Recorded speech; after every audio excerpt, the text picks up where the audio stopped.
Adding items to your wish list on Temu is a straightforward process that allows you to save products you are interested in for future reference. To start, open the Temu website or mobile app and log into your account.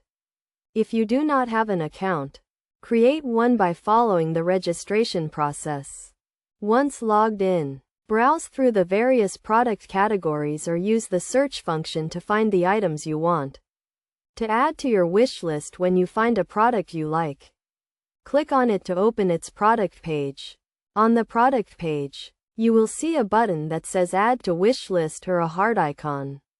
Depending on the device you are using, click the Add to Wish List button or the heart icon to add the product to your wish list. You will see a confirmation message indicating that the item has been successfully added to your wish list. To view your wish list, click on the My Account or Profile section.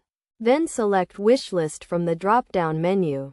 In your wish list, you can view all the products you have saved, and you can also remove items from the list if you no longer want them.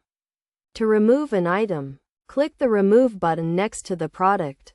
You can also use the wish list to track price changes and receive notifications when the price of an item drops. Adding items to your wish list on Temu is a great way to keep track of products you want to buy. And it also helps you to compare prices and make informed purchasing decisions. By following these steps, you can easily add items to your wish list and make the most out of your shopping experience on Temu.